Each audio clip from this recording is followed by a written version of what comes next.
First video is always the hardest, and I need to get the ball rolling somehow. So I'm just going to jump right in. What better way? My name's Thomas, and this is my best friend, Cade. And together we're Biota. We're going to cut that out, okay? We're going to make that noise where it's like, bleep.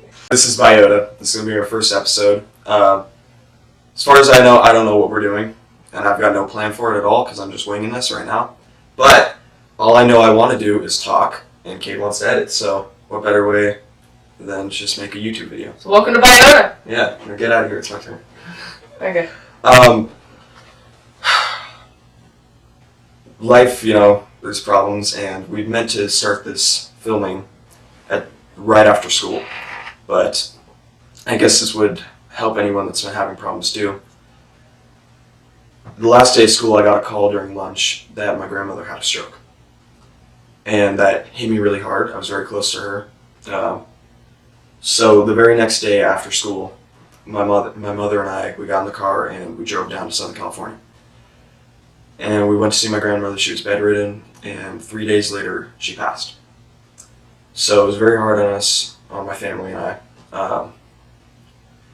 It was just a big moment, but the grieving process is over, and I realize now that she's in a better place. I mean, I wouldn't want her suffering on earth where she's stuck in a bed for the rest of her life. And I know a lot of people, you may have the same problems, and it could be way harder to let go. But you just have to realize that life will go on, and that it's just part of day after day getting through it. And I know you will get better. But I've still been kind of going on like a high right now because I haven't had much of a break. So right after my grandmother passing, we stayed another week for the funeral, and I get back and I had 1 day to myself, and then this jerk over here, you can't see him, but he's over there smiling like a dumbass. He invites me on a camping trip for 5 days.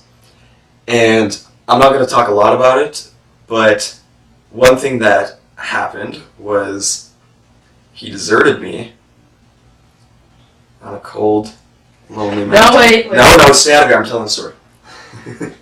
So anyway, how it happened was we planned ahead of time. There was 3 of us, one of our friends. We hiked up onto a mountain, we brought our supplies, and we set up camp. His older cousin was going to come there later with us tonight, around 10. And we set up a campfire, and as it's getting dark, we start hearing bears.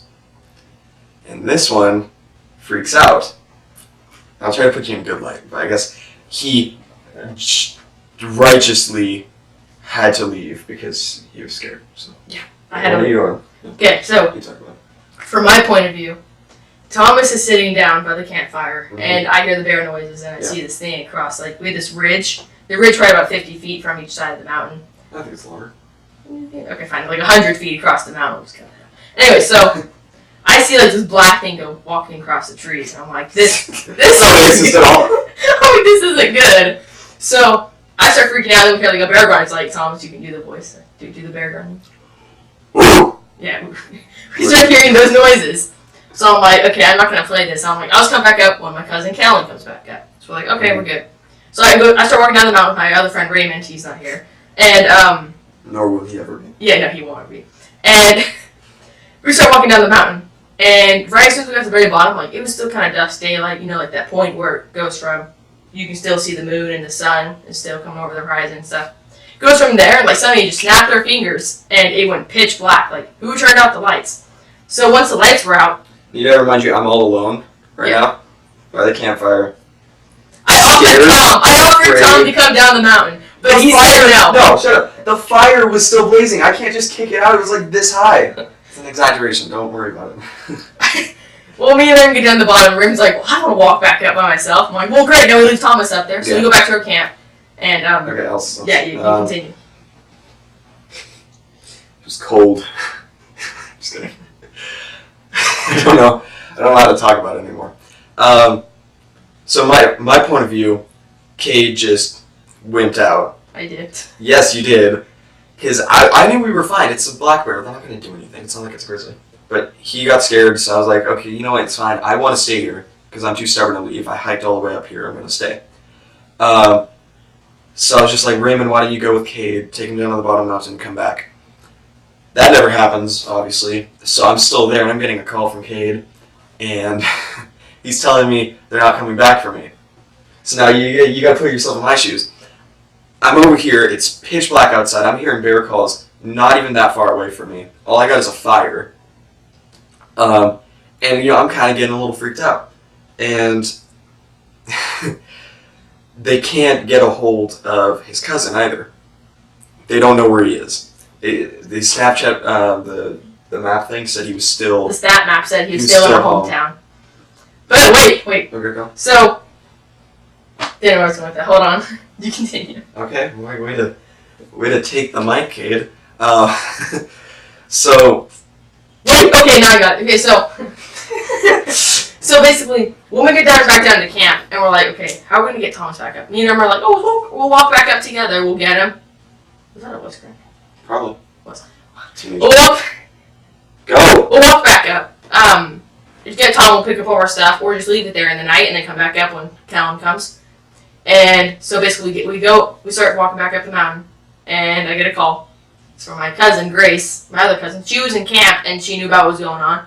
And she told my grandpa, and my grandpa was like, nope, you gotta come back to camp. You're not allowed to back up that mountain. Like, we're leaving Tom. So, we go back to camp, and we sit there. Okay. Tom? Sorry, come on. What time did we leave you on that mountain? Okay, they left me at around 9, just as it got dark. This is a blizzard. 9:19. We left him on the mountain. Okay, I was up there until 1 o'clock in the morning. All alone, getting calls from this one, freaking out. And I'm trying to keep my calm. And the scariest thing was not the bear calls, but it was my phone going off randomly, blaring through. It echoed through the mountains, and I only had it on 1% volume, but it scared the bejesus out of me because it just went off when I'm hearing bear calls. It scared me, but eventually I climbed up on top of this rock because I just didn't feel comfortable being in such a exposed position. Stop interrupting. I didn't feel comfortable. So, climbed up on the rock, and I get another call from Katie. He says there's still going to be an hour out, and this is probably around midnight. So I'm like, I'm just done with it. I'm upset. So I try to take a nap. Slept for half an hour. That's not even important, I don't know what I'm saying. But finally gave me around 1. And that was the biggest relief on me, because I was just wanted to go home. And I started singing Sweet Caroline, which is an amazing song, obviously, as they approached. Wait. I'm still mad at you, actually. We're at the bottom of the mountain, right? And I'm trying to find out where Thomas is. I'm I think he's up on the top somewhere. And I'm here. At this point, I tried singing. The audio couldn't handle it. It was pretty bad. It sucked. It's oh my gosh. And then we climbed up. But that was my very heroic story of being alone for 4 hours on a mountain. I was scared, it was cold, I had no food at all. Might have had to go to the bathroom once. That was terrifying. I don't know why I said that. I gotta cut that out. You better cut that out. Anyway, by the end of the camping trip, I was tired, I wanted to go home. We get home almost sweaty and dirty, and I cleaned myself up. I only had another 1 day of relaxing to myself, and now I'm going to work, painting. So I've just been exhausted this entire month. Now Cade's been freaking me out about filming too. So thanks, Cade. Stressing me out. No. And now we bring to present time, where I complain about Cade leaving me on a mountain a lot, and he threw a lizard at me too. It was this lizard. Oh god.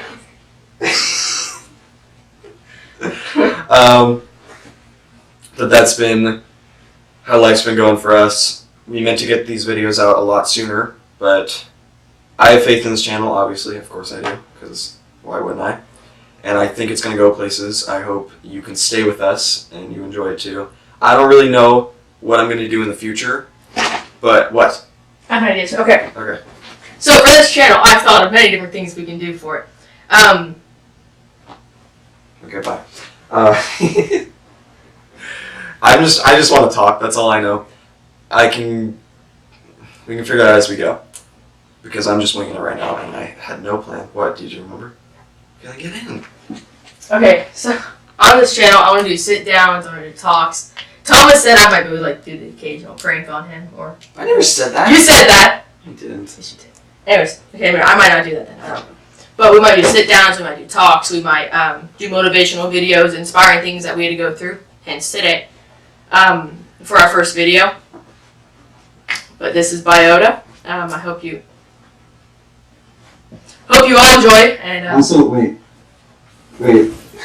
Biota stands for Big Insects Often Try Apples.